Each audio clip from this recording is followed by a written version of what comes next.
j'espère que vous êtes en forme et que vous êtes fin prêts pour ce nouvel épisode de Pokémon. Alors j'ai une mauvaise nouvelle à vous annoncer, nous sommes malheureusement arrivés dans l'ultime épisode de la saison 6. Ah, eh oui, que voulez-vous, toutes les bonnes choses ont une fin quand même. Et pour cet ultime épisode, pour ce 28e épisode de Pokéstory, eh bien, parlons de Hoopa, le Pokémon fabuleux de la 6e génération. Oui, parce qu'il faut bien se rendre compte que ce Pokémon possède deux formes, mais également deux types bien distincts. Puisqu'on a tout d'abord sa forme enchaînée, avec le type Psy et le type Spectre. Mais nous avons encore la forme déchaînée, possédant le type Psy, mais également le type Ténèbres. Et oui, c'est un petit peu un Giratina, mais en mieux. Alors justement, j'aimerais vous parler beaucoup plus en détail de ces deux formes, donc c'est parti, transition s'il vous plaît.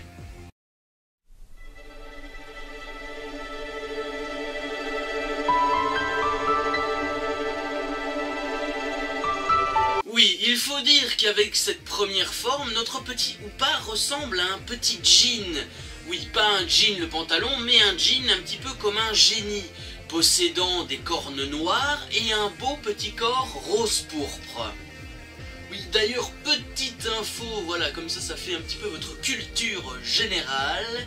Les djinns, c'est justement des créatures surnaturelles. Comme ça, vous le savez et vous êtes prévenus. Ce qui est assez comique, c'est que justement, sous cette forme, Hoopa possède des petits anneaux dorés, par-ci, par-là, qui lui permettent de franchir n'importe quel portail.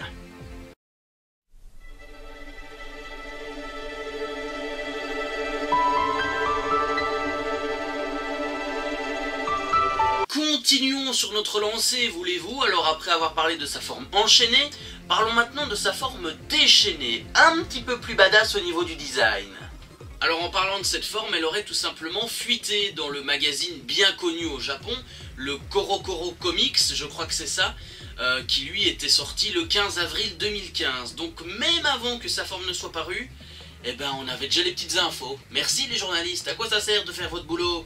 Ce qui est assez intéressant, c'est que sous cette forme, donc cette forme déchaînée, Hoopa nous montre une apparence un petit peu plus agressive que la précédente, avec ses 6 bras flottants, ses 2 cornes noires, entourées de divers anneaux. Et en y regardant de plus près, si on fait une petite comparaison, cette forme déchaînée ressemble un petit peu aux dieux hindous, vous savez, qui ont souvent l'habitude d'être représentés par plusieurs bras. Oui, je le fais mal parce que j'en ai que 2, mais vous savez, il y en a un là et un là. Voilà. Notons, les amis, que chacun de ces 6 petits bras permettent de faire apparaître des anneaux. Ces anneaux permettent eux aussi de traverser divers portails. Waouh! Oui, il est un petit peu tard, mais c'est pas grave. Comme ça, vous avez un petit peu l'esprit réveillé. Bon, je crois avoir été clair sur les deux formes de ce petit Pokémon légendaire. Donc passons à autre chose, si vous le voulez bien.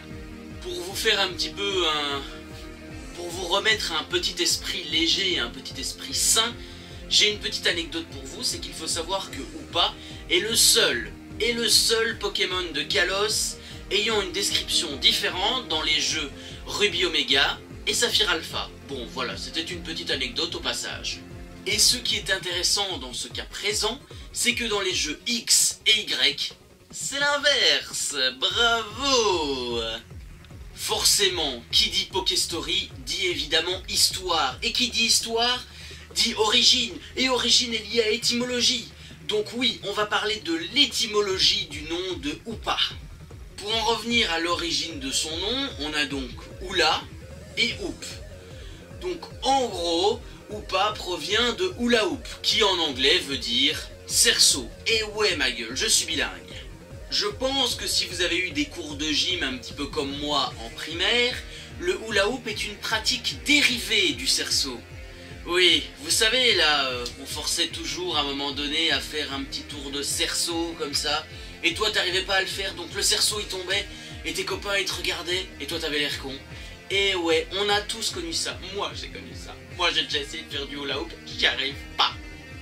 Quand on y réfléchit bien, on se rend quand même compte que les gars qui ont inventé le nom du Pokémon Hoopa n'ont pas vraiment planché dessus comme des dingues, hein.